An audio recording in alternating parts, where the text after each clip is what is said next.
Okay, so hi and welcome everyone. It's really fun and nice to be here. My name is Lisa and this is Lily, and we are from an esports community in Sweden called Female Legends, which we founded.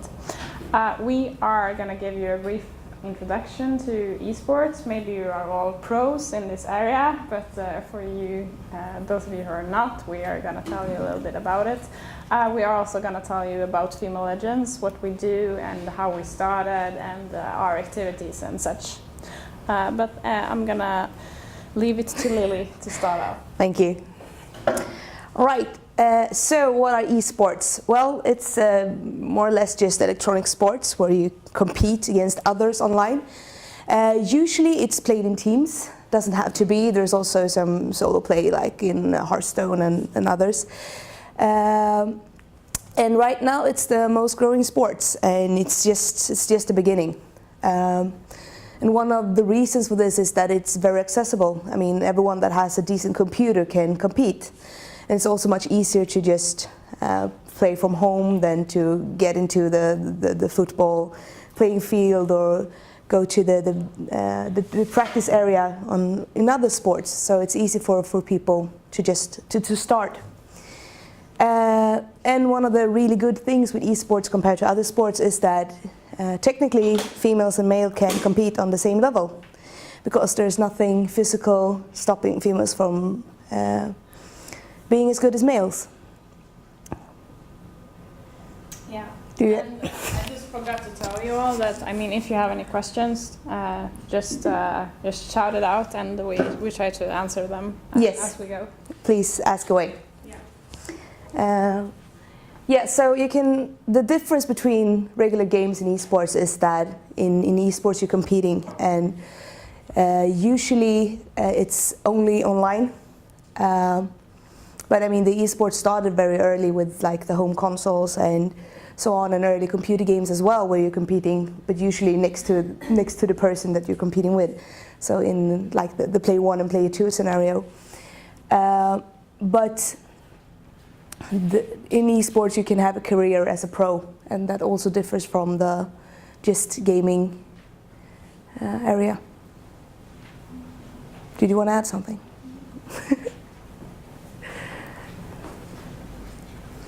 All right, so notable games. What are the biggest esports games that we have today? One of the very interesting things with esports is that it's constantly changing. And one game that you play this year maybe nobody's playing the next year, so you always have to be very flexible. But usually it's the same kind of skills that goes for the new game. So for instance, if you were very good at like Counter-Strike, this is the 4th version or something, more or less. So the Counter-Strike Global Offensives, usually if you play the earlier versions, then there comes a new one, and you won't be a pro, but you still have you're a big step ahead of someone that hasn't played it at all. So Counter-Strike is one of the biggest ones, and quite big on the female scene as well. So you play as terrorist versus counter-terrorist, and the goal is to defuse a bomb, save the hostages, or kill the other team.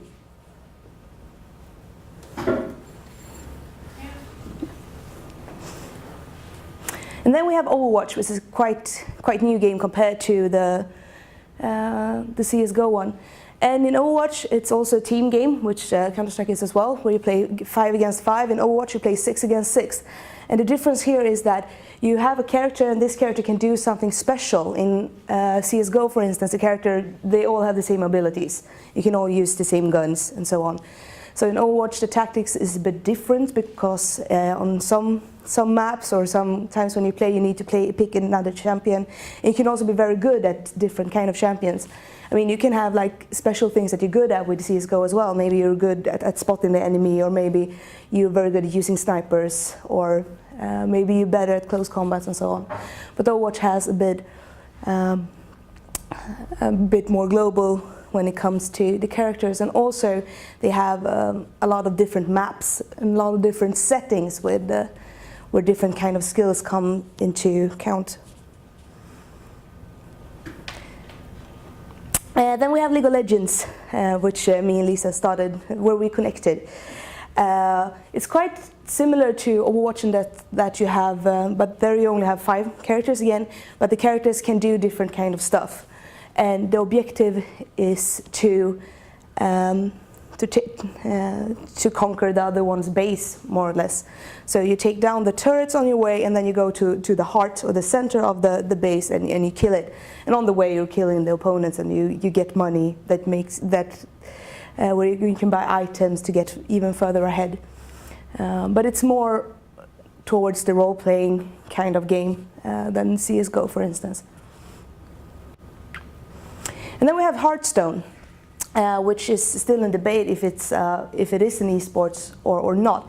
It's a card game where you make your own deck and then you play against somebody else. But the thing is that you can't really control in which order you pick the cards, for instance. So some people say that it's more luck-based than skill-based. But I mean, I'm an old poker player, and I've always been saying that poker is a strategy game. And I mean, if you play like 10 rounds, maybe you won't see it, but if you play like 20, 50, 100 rounds, then you're going to see that a good Hearthstone player will be ahead. And it doesn't really depend on what cards you have. You have to know how to use the cards as well. So the cards do different things. So usually you put out characters, and the characters can attack other characters. And then you can attack the other hero, and the first one that reaches 0 is dead, and the other one is the winner.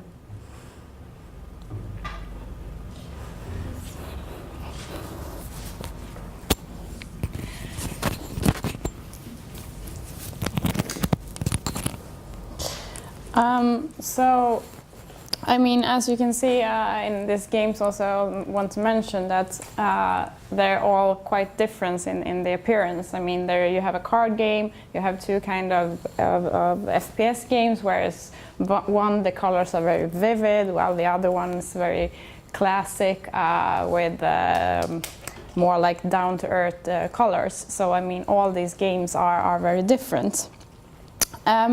So I just want to mention something about the esports industry, because it's growing, and it's growing really, really fast. This is a revenue chart, and I don't know if you can see it clearly, but it really shows that already in 2020 we will have esports as a billion-dollar industry, which is huge.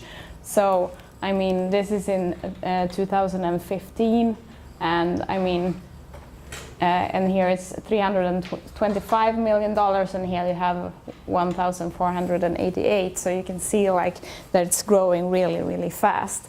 And these numbers are also reflected when you look at the audience, how many people that are actually watching esports, which has grown in 2015. From these numbers, the black one here are the enthusiasts, and the green one is the occasional viewers.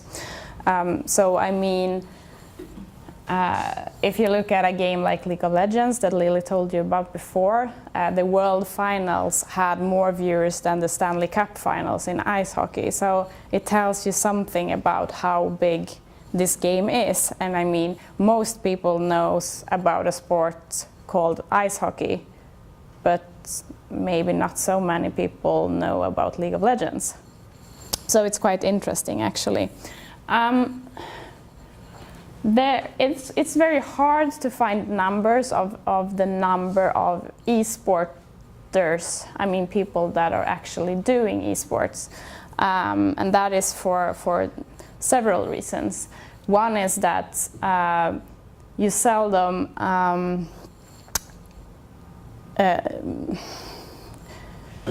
you don't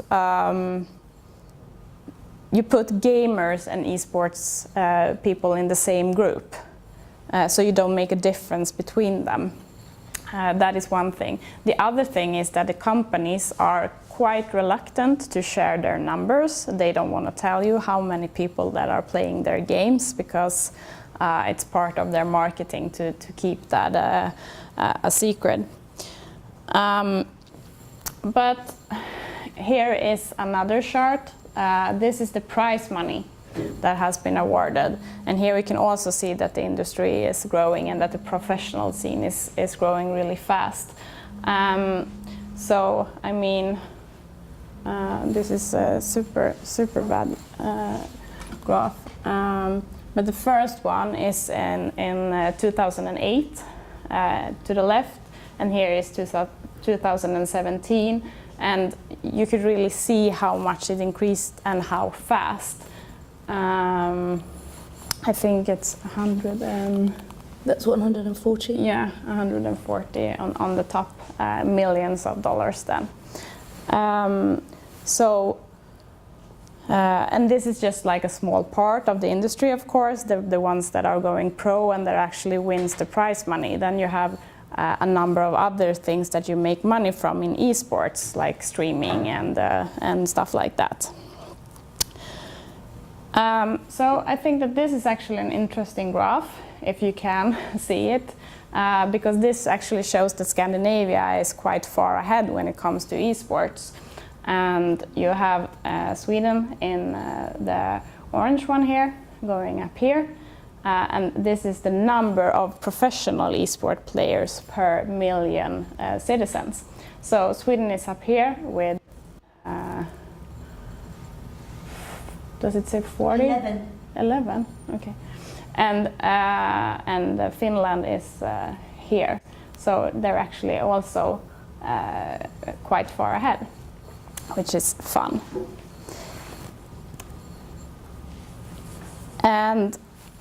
But when you come to look at females and males respectively in the pro scene, there are not very many females. This is a chart of how much the females make compared to the male ones, and this is total earning of a lifetime. But you can see like that the top male player has made $3.5 million in his lifetime, while Scarlett, the top female player, has made a total of $270,000. And I mean, if you put these lists together, Scarlett is on number 267 in the total earnings. So I mean, the best woman is on number 267, and this reflects like reality a lot.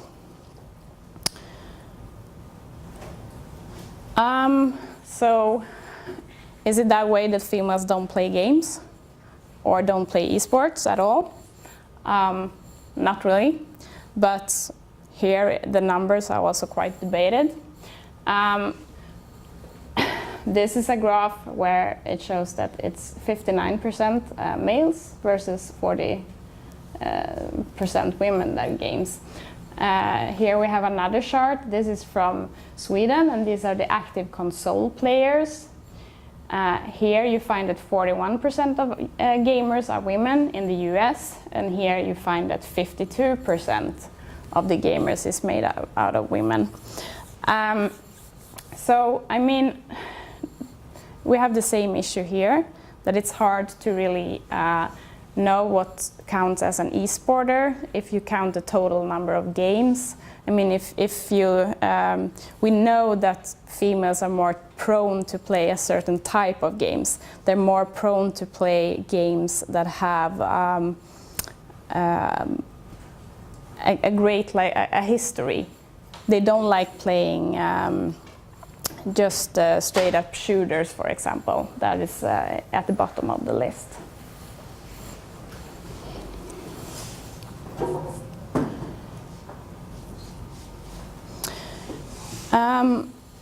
We also know that the internet culture is quite harsh. There is quite harsh to go online as a woman. In Sweden, at least, 20% of women has been sexually harassed online. And this is the total, both women and men, that have felt offended online in the past year. And this is youth, so you have 16-year-olds to 10-year-olds, and this is about 40%, I think. Det står på ovanpå. 51% have been offended online. So I mean the problem is quite big, and we will tell you a little bit about how this reflects on the esports scene.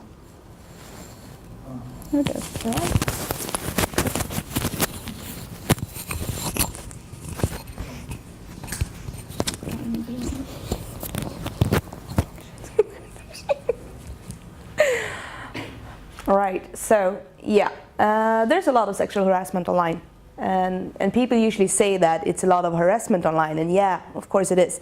It is a harsh climate, and people get to hear a lot of bad things. The things that a lot of people miss is that female gamers get all of the hate and all of the sad things the same way that male does, but they get some extra because they're females. So it's usually much harsher for females overall. So these is some of the things that we heard, or that the people in our community heard. Me and Lisa does a lot of streams for like charity, and sometimes we do streams when we're doing an event, so people can ask questions about why they should come with us to DreamHack and so on and so forth. So one time one got angry, and we received a death threat when we were going to DreamHack. So it's my blade, your throat, see at DreamHack Female Legends. So yeah, we reported to the police, so we have the report at home. And also a lot of our teams are participating in big online tournaments, mixed tournaments. And we're using a platform, or working together with a company that's called Challenger Mode, and they are really strict when it comes to sexual harassments and harassments. So we got a lot of teams banned, and they got really angry. So that's what one of the admins got after that. Yeah, and the usual one, send nudes. That's the thing that the girls get to hear a lot. And people think that it's just a joke. The thing is that, yeah, maybe the first time or the second time or the fifth time, but like the 20th time or the 30th time, it starts to get to you. And it's also disrespect for you as a player. You come there to play a game and you get called out for being a girl, and that's not really the reason you came there. You just want to play your favorite game and have a good time.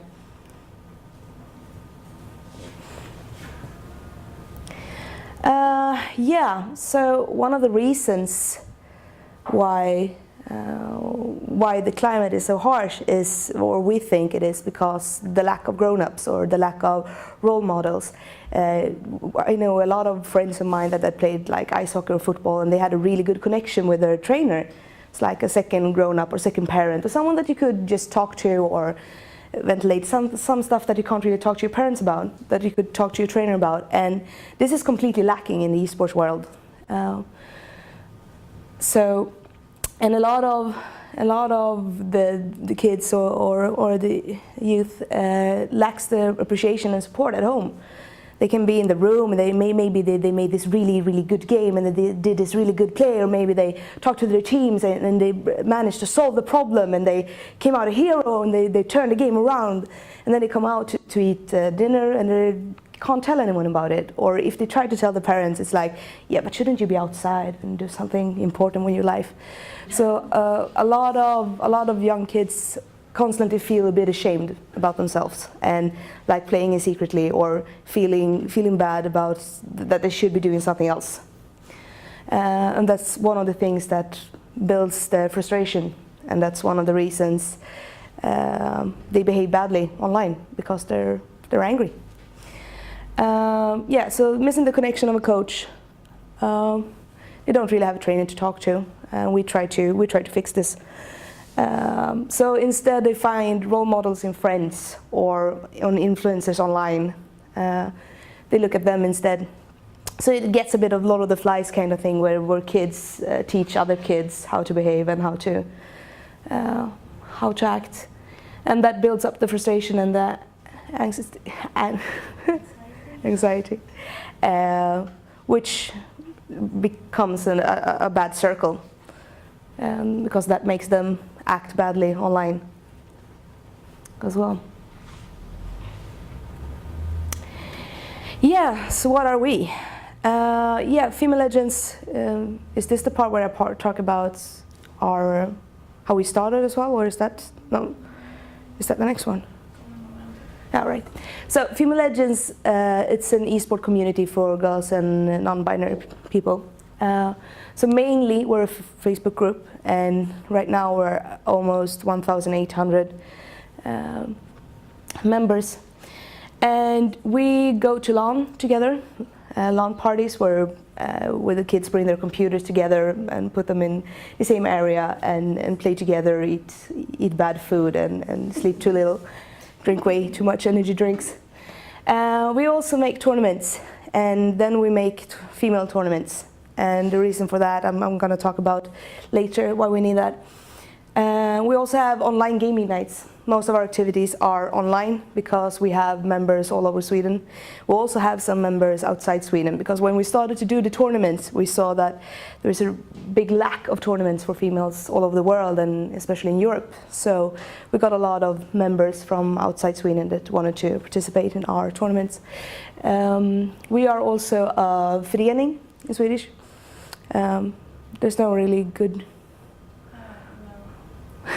Non-profit organization. Yeah, non-profit organization, and we're connected to Sverok, which is the biggest hobby community or förbund in Sweden. So that's how we work as a group. So we also do this esport coaching. So the girls get to play together, they get a team, and they get to play together with a coach every week. So we have different lessons, exactly like in football training or some other sports training, where you go through different parts of the game. Maybe it's like teamwork, or maybe it's like tactics and a specific map, or maybe it's how you play this champion, or but a lot of focus on like communication and inclusion and that kind of things, because everything we do is according to the esports code of conduct. And while we're focusing on females, we try to build a better esport community. Since the esport is so young, we still have the chance to really influence it before it gets really big. So that's what we're trying to do. And we do that by working with collaborators. Some companies and some other organizations, non-profit or others, to get the work out on as many places as possible. Yeah, so how we started. So I was talking briefly about Sverok, which is the big hobby organization in Sweden. And they have a lot of, they mainly focus on like board games, card games, LARP, everything geeky, more or less. And they also have a lot of esporters. So they started an esport initiative where they had camps. And on these camps, they worked really hard to get more females and non-males into the camps, and half of the time you were training with your coach and your team, and you got to be better at the game, and half of the time we were talking about the climate and what kind of things they met online and how it made them feel and so on. So me and Lisa started as League of Legends coaches. We were expert at at League of Legends, and we were at the part of teaching the kids the games. But quite early we saw a big difference between the females and the males. Because the girls were much more insecure, and we could see that you had a male player that was just as good as a female player, and the guy was bragging while the girl was like, no, please take that role, it's fine, I can take something else, you're really good at that. And also we had a tournament in the end of the camps, and a lot of the girls got really nervous and was like, do we really have to do this? And I'm so scared that I will bring the team down, and you know, because a lot of the girls feels like as soon as you play, you have all of the female reputation on your shoulders. You have to show the world that girls can play games. You can't just be a regular player, because then you're bad just because you're female. While a guy plays badly, he's just a bad player.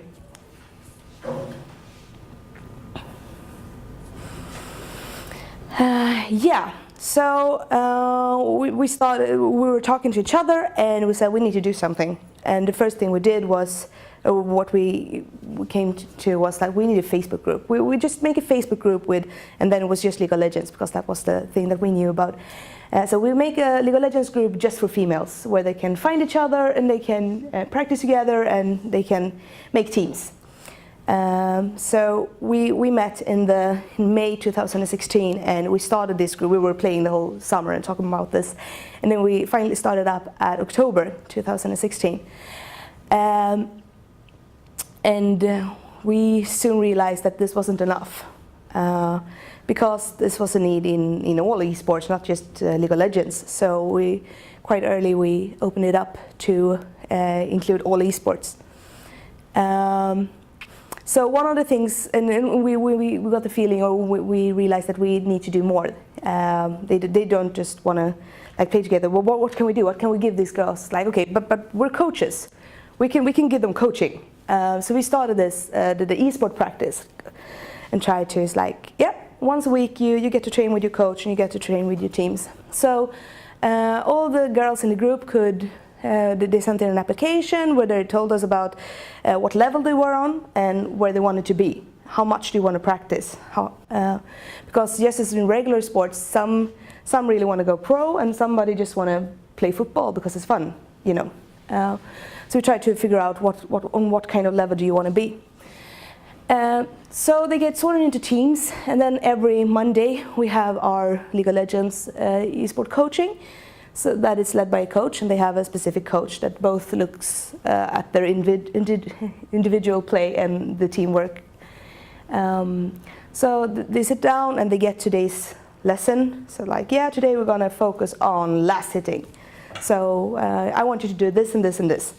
And then they play a game, and the coach looks at the game, and then the coach talks a bit about it, and then they play the next game.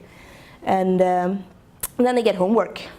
So what are you supposed to do into next week? Yeah, you should really try to think about this. You're really good at this, but you're lacking a bit here. If you try to do this, I think you will get better results. And we have it in seasons, and we're, I don't know how many of you knows about DreamHack. It's the biggest LAN in the world.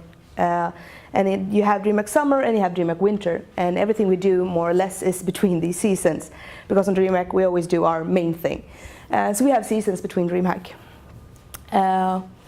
And also we're trying, like I mentioned before, a lot of girls feels a lot of pressure with participating and being a part of a tournament. So we try to do these community tournaments just with the people that's in the training that is really relaxed. We just play for fun, but to help them get the nerves down when they actually want to play real tournaments. Yeah, so the importance of networking. We have girls all over Sweden, and we have some girls that don't really play with other girls because there's nobody around that plays.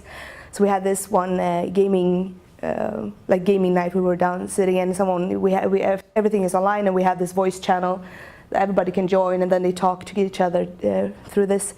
And there was someone that's just entered, like, I never played with any girl before, and here you are. You're 20 people, and you want to play with me. And suddenly I realized that I always been lucky because I had a lot of female friends to play with, but a lot of girls out there, they don't.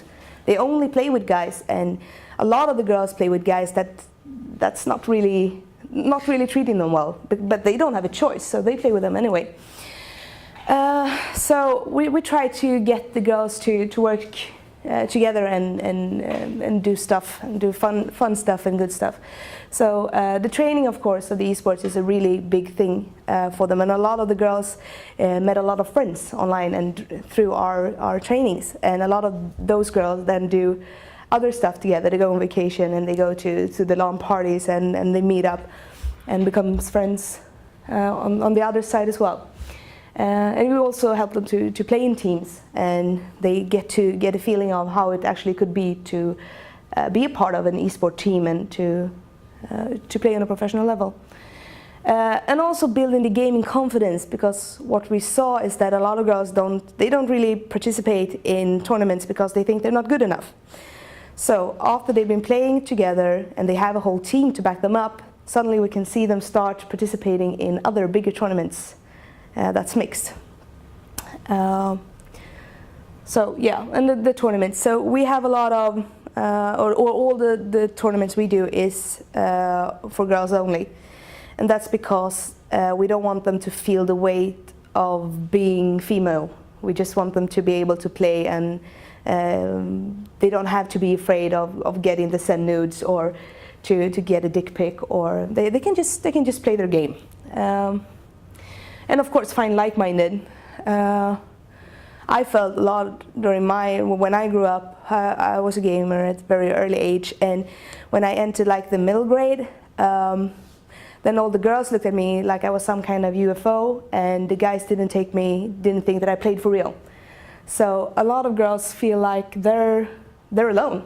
There's no one like them.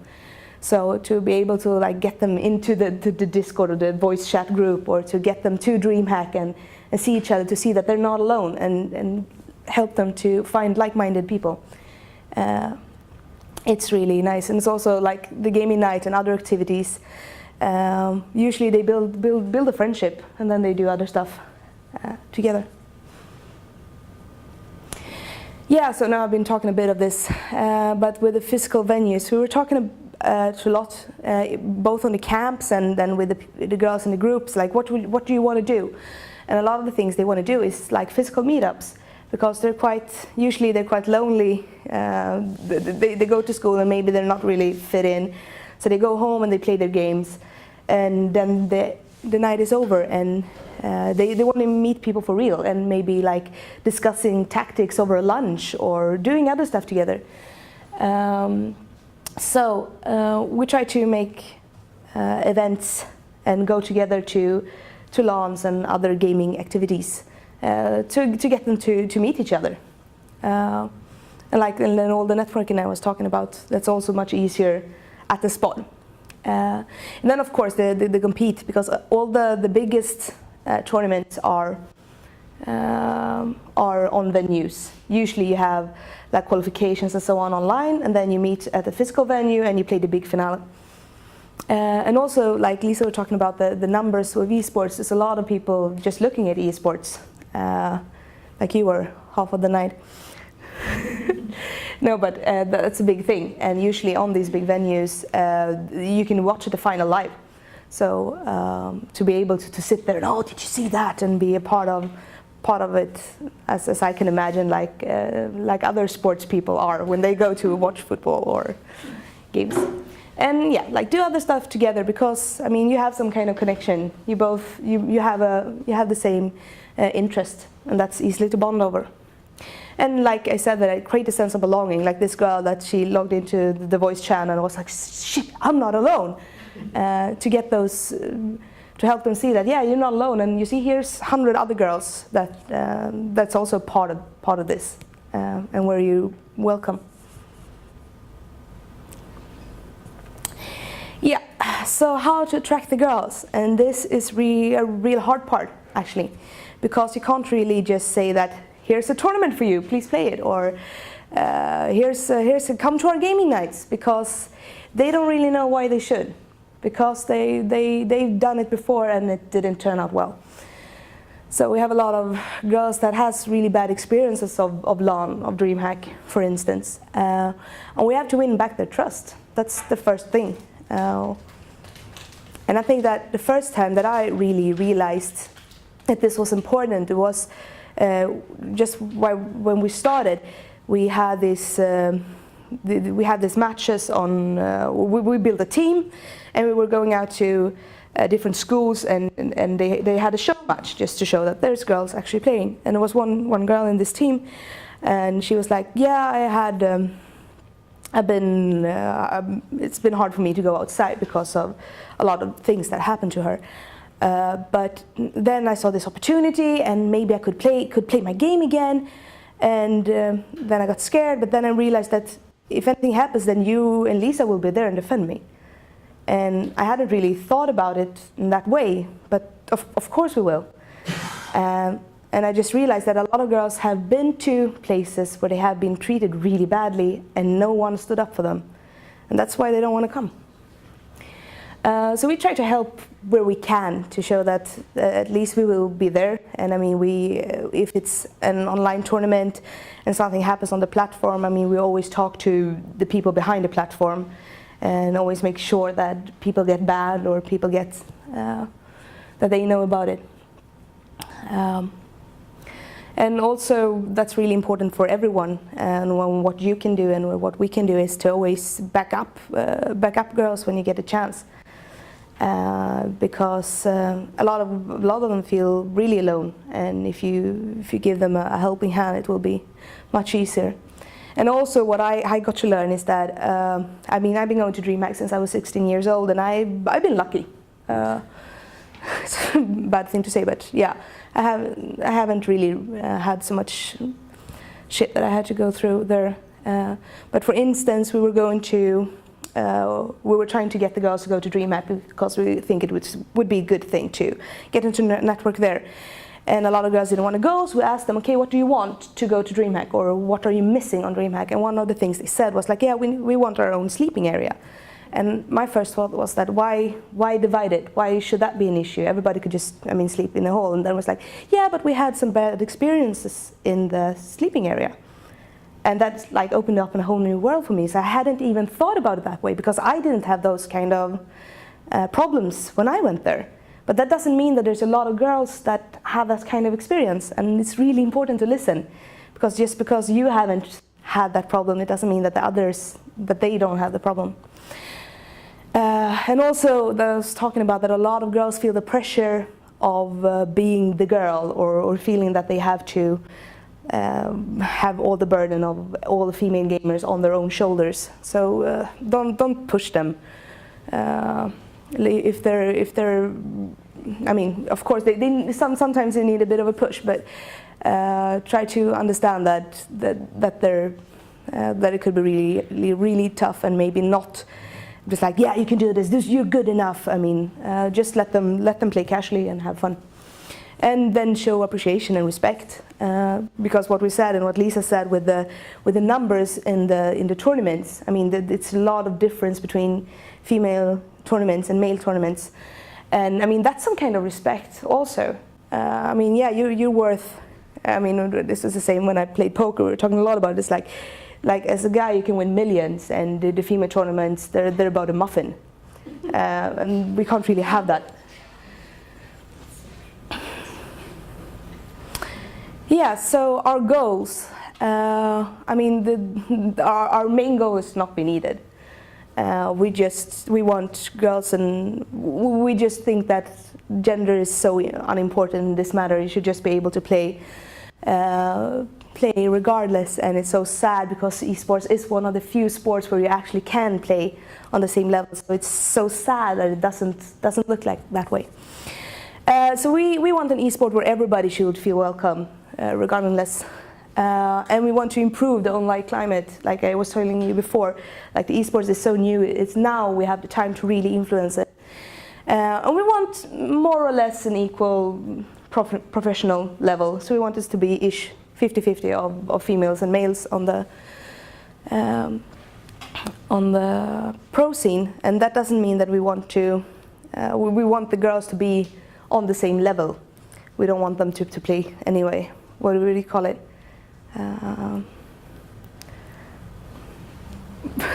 Quotering. Oh, yeah. Yeah, we don't want to put girls in pro teams just for being girls. We want them to be good enough to be in the teams. And it's the performance that should count, nothing else. Is it you?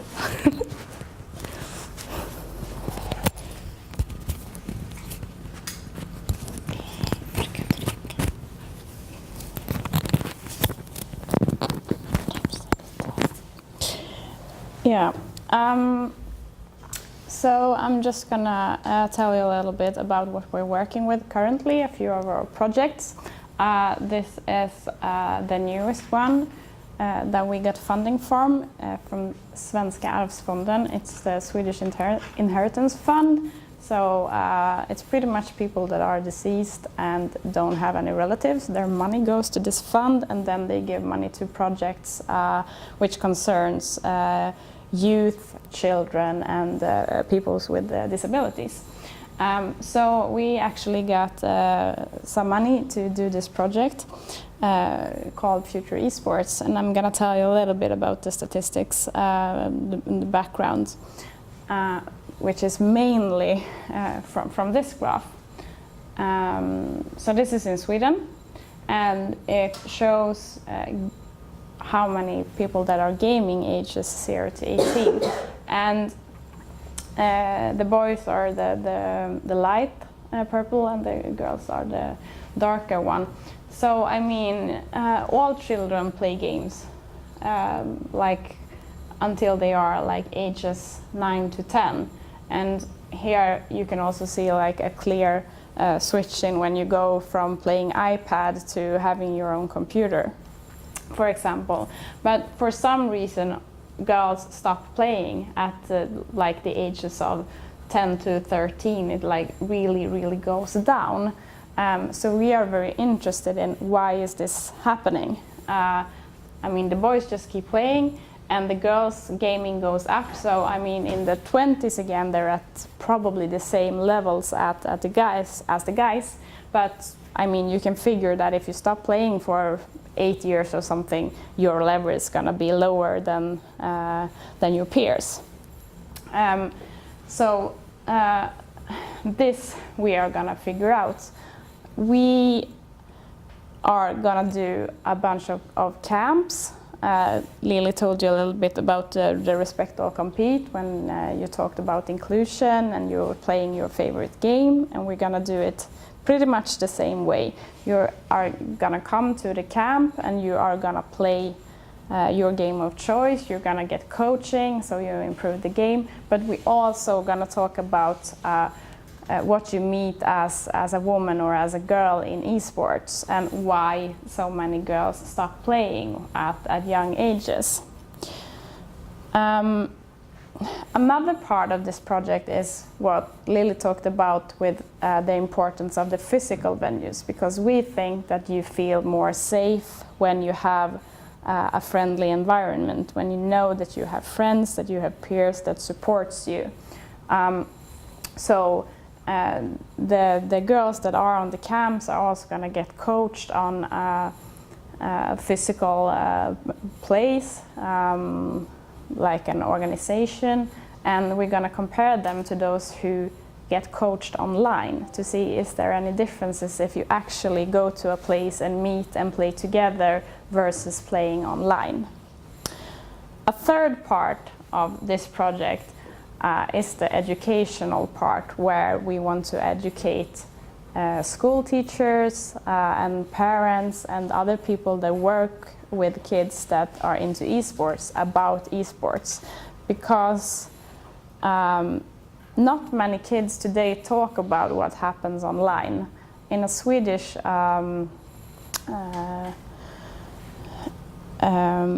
essay, they found out that only about 50% of kids talk to their parents about what is going on online. So we want to build some bridges here that people start talking to their children about the online climate and the gaming, because as Lily said, not many parents understands gaming. So we want that to happen. Yeah, this is another project that we're part of. It's called Power of the Youth, or Ungas Kraft in Swedish. This is a local project in Gothenburg, but it takes part all over Sweden, and we are just a small part. This is funded by the Wallenberg Foundation, which is a big Swedish foundation. And today we have an issue in Sweden where we have a growing industry, a growing tech industry, but we don't have enough people to employ in these areas. On the other hand, we have a big group of immigrants coming and are going to settle into society. So this project is about areas where there is a lot of immigration, and we want to include these groups into society and get the children to believe in themselves and get them to work in the tech industry. So we're working with the schools to improve their results, with the parents, so they understand and can encourage the kids to dare to go into the tech industry. And we are also working with their spare time. And here we're doing some projects with esports and gaming, because esports is one of the greatest ways to get people to interact with each other, no matter where you come from, what gender you are, if you have any disabilities. Everyone can talk to each other. They find ways to do this. So this is actually pretty great to see. And we're also doing some tech stuff to get them into programming, to show them that the obstacles are not that high. You can do stuff in programming pretty fast, and you don't have to be a genius. You can do this. So, I mean, the goal here is to get them to believe in themselves. Ja, det var väl allt, va? Yeah, so that was a little bit about us. Thank you so much for listening. We are happy to take questions, and otherwise you can come and talk to us after the seminar. Mm.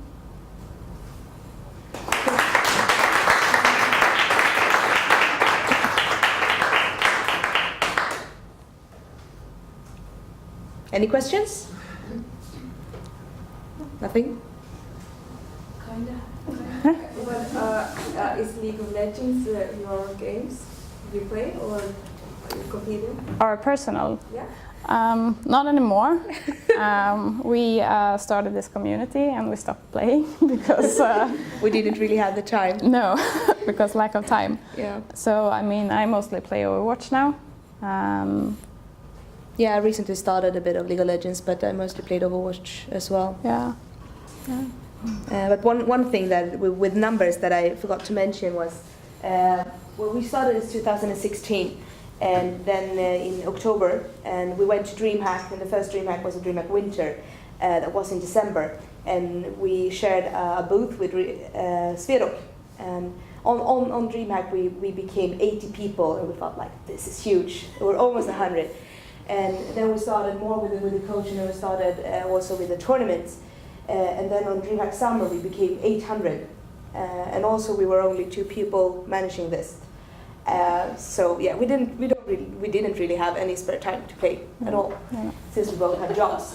And then last DreamHack now we became 1,600, and now we're almost 1,800. So it's growing fast, and we also we have a much bigger board now. So from 2 people we're now 10 taking care of this.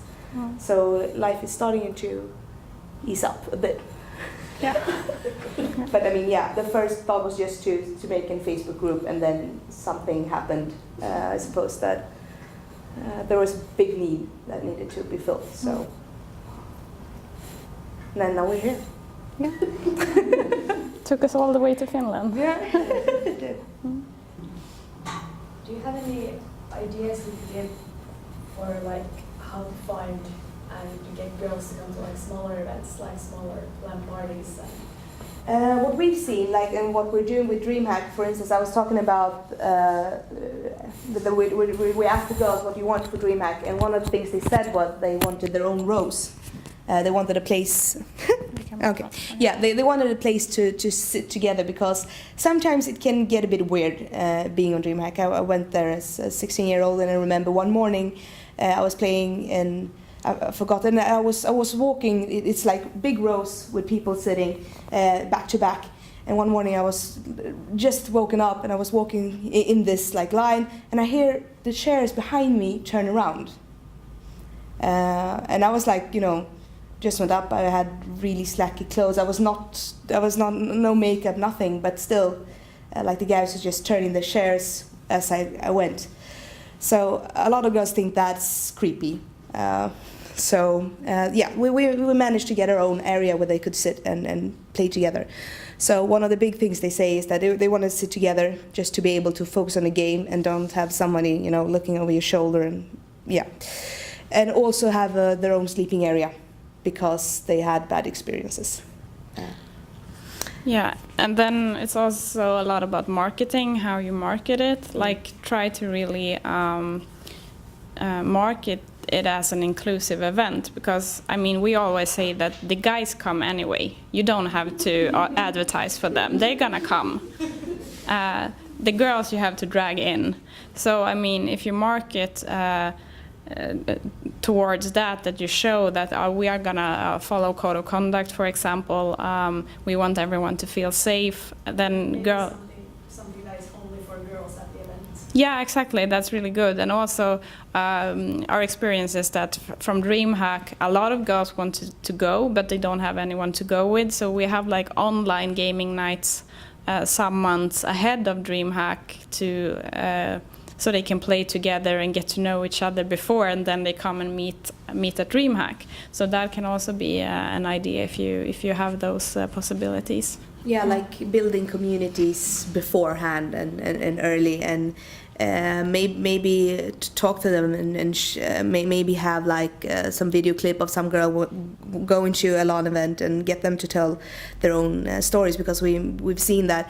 I mean, the girls that we got to our first DreamHack where we had Rose, they are still coming, and it's constantly adding more people. They're not falling off. They're coming, but some of them. They wait. They didn't go the first time, but then they saw, now they're doing it again, and I was like, okay, this time I'm gonna go. So even if you don't get a lot of girls early on, keep pushing, because they also feel secure if they see it happening again and see that you're actually there to stay. Yeah, like the difficulty I have seen is like I'm in like an organization that's very local, pretty small. We organize these smaller LAN parties from like 25 to 120 people. And there's like 2 or 3 girls. It's like me and my sister and a friend or something. Yeah. And there's the guys. So I've been really like struggling to see what can we do to get other girls involved. One thing. Maybe like me and my sister need to become poster girls. Yeah, that's actually good to show girls on the material. One more thing, one more advice I have. I do a lot of small LAN parties in Gothenburg, where I came from, and we are not allowing pre-made teams to come in if you have tournaments, for example, but we rather let people assign as individuals, and then we put the teams together so they are like the same level on each team, so you don't have the fear of like coming into a tournament and getting stomped, because I mean that is what girls are often afraid of, that they're gonna bring the team down. So might ease up some stuff a bit. Yeah, I'm thinking about the reactions you get from the guys on your work. What do the boys say? And what, I mean, you gave this lecture to our boys and the one girl earlier today. And what kind of reactions did you get from them? And then the second question about involving more girls here at school at our program, because that's something we have been thinking about, that should we have quota, quotes? Yeah, quotering. If we have, for instance, 50 spots open for the e-sporters, should, for instance, 10 be saved for girls only, or yeah. Yeah, we also have last year we had 3 female gamers that also wanted to be role models. That also wanted to meet new maybe other female gamers. We also booked try to announce this, try to push the girls towards to the just say that this is only girls. We don't have to feel any pressure, but still there was no girls looking up. Yeah, I mean, to answer your first question, I mean, the reactions are of course pretty mixed. I mean, we once put out an advertisement for our coaching in, I don't remember if it was Counter-Strike, I think it was Counter-Strike. and we got 700 comments, which were all, not all, but 500 of them were negative, or they were like, I define myself as a helicopter. Can I also join? It's those kind of meme things that guys do, but so I mean, it's a lot of this. They don't understand how harsh it is with what Lily told you before, that with this send nudes thing, that they think that, oh, I say it once, it's fun, but when you hear it 20 or 30 times, it's not as fun anymore. But I mean, if you take the time, which we can't with each of these guys, they actually often understands. Because I mean, their initial reaction is that this is something that I'm excluded from. For example, we have a cheaper price on the DreamHack tickets that, I mean, that the organization pays for, and they are like, why do you get this ticket price and why don't I? And then we have to go explain, like, this is a cheaper price that you get as a member in our organization. You can start your own organization and also do this with the tickets. So I mean, if you explain it, they often understand, but I mean, the way there is a bit harsh. Yeah. And I also think that a lot of guys, one of the reasons you become a gamer is, or it could be that you don't really have a lot of friends at school or at work. I mean, that was the reason for me. I went to school and then I went home and I was playing my game. That was my evening. And I think a lot of guys get insecure because they're not really good at communicating with people, and they think that girls are scary because they don't talk to them at school, or maybe the girls in school are mean, but they don't. So they have this as some kind of safe haven only for them. What they don't see is that it's the same for us. That's the reason we go home and play our games, because we need a safe place, and that has nothing to do with gender. It's about your interest and your personality. And to the second question, a bit on the marketing. All your roll-ups here is only males on them, for example. That is an issue. I mean, you have to show the role models to get more girls to come, but I think that as an idea to have information nights maybe only for girls, or come and try and play, and I mean, don't put the pressure on, and just make them see that this is actually a great education that anyone can do. It doesn't matter if you're a guy or a girl. No, and I mean, like we said, that the guys come anyway. They don't need to be represented on a roll-up or on the page, or if you have an information meeting. It's the girl that needs to see role models and need to see that they're represented and that they're wanted, because the feeling the feeling the girls have is that they're not wanted, because that's the kind of feedback they got online. So they feel that they're not welcome in the gaming community. So. Then they don't think that this education is for them, because a lot of the guys there are the guys representing this kind of thought and this kind of... Yeah, because it was actually interesting. We went to DICE.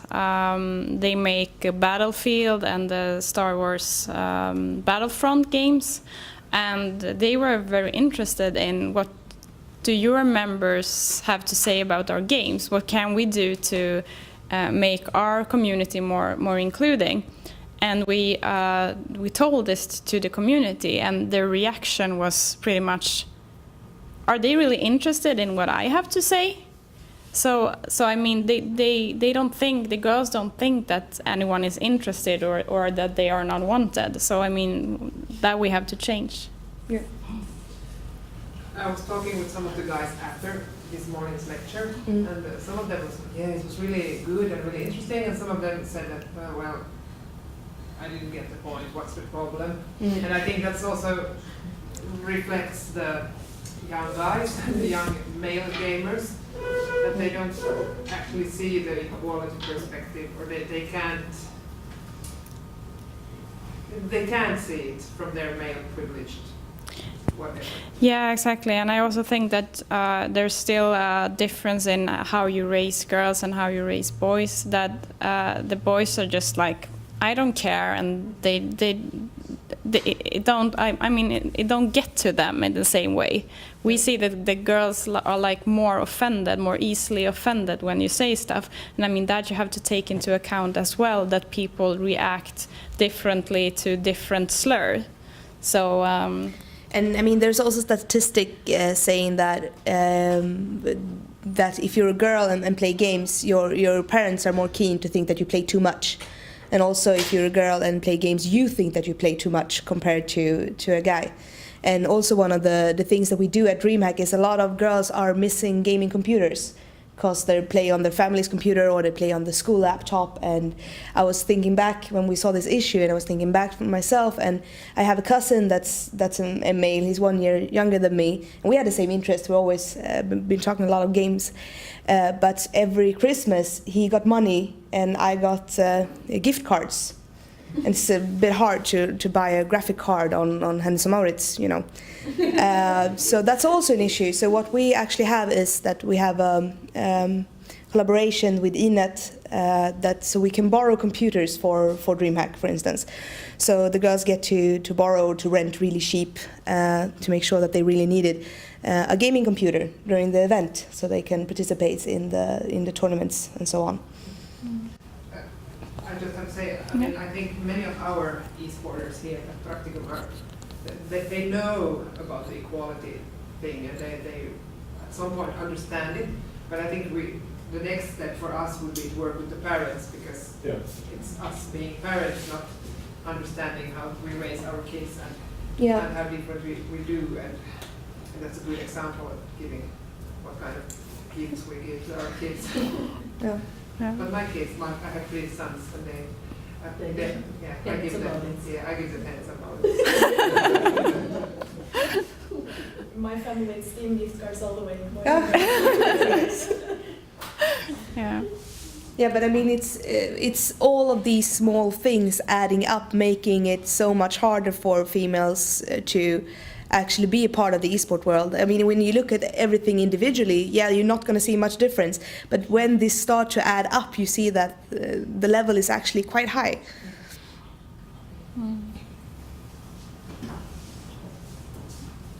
Any other questions?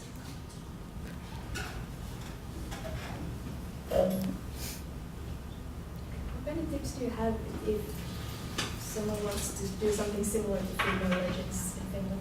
We were just going to start a Facebook group. No, but I mean, for us, we started a Facebook group, and I mean, the first one we invited was the girls that we met on the camps, and they were like, yes, they joined. Oh, look at this, we're almost 50 people. So I haven't really felt like it's been hard for the startup. And I mean, then we saw the need in different kind of areas. So, I mean, I don't think it's hard to start up. I mean, start a Facebook group or something, and then to see what the group wants. And also, you need to find good people because we were only 2, and that was way too few. So, I mean, we should have brought the board online much earlier. Yeah, but I mean, when you start, it's enough to be a small group of people. Like if you have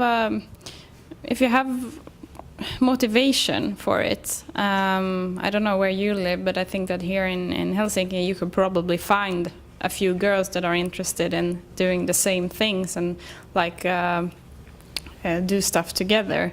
But otherwise, I think it's just to start a Facebook group and just be clear with what you want to achieve. We were very early in our Facebook group that we are not accepting this kind of demeaning behavior. We are following code of conduct. We want to improve the climate. And then we were almost a bit like surprised that people came into our group and they were so nice to each other. Because in all the Facebook groups you see, like there are these big League of Legends Sweden groups where people are just hating on each other and putting each other down. And in our group they were putting up a video and everyone was like, oh, that's so nice, you are so talented. And I mean, and it's always been like that. We never had any issues in our group. I mean, almost, of course, I mean, people disagree sometimes, but I mean, it's not that level of hatred that you see in other groups. But I think also we draw the line very early. We're not just not accepting behavior. It's like if it's not positive or if it's not leading anywhere, then it's not needed. It's the same when we have our streams and those kind of things. All comments that are not actually giving anything, we take away. So it's easier to find that you have support when people realize that there are other like-minded people. Yeah, I think so, and I think that I think that many people online are they are tired of the climate. They are tired of this demeaning behavior all the time, and I mean, I think this initiative is needed for the whole community as well. I mean, to make an organization with boys and girls that can play together, where you have these kind of rules, because I think that like many people don't like it as it is, but they accept it because they think that they can't do something. And that is one thing we heard this morning with the kids, that they think that we're not going to be able to change this. People are behaving like this online and we can't do anything about it. And I mean, we want to prove them wrong.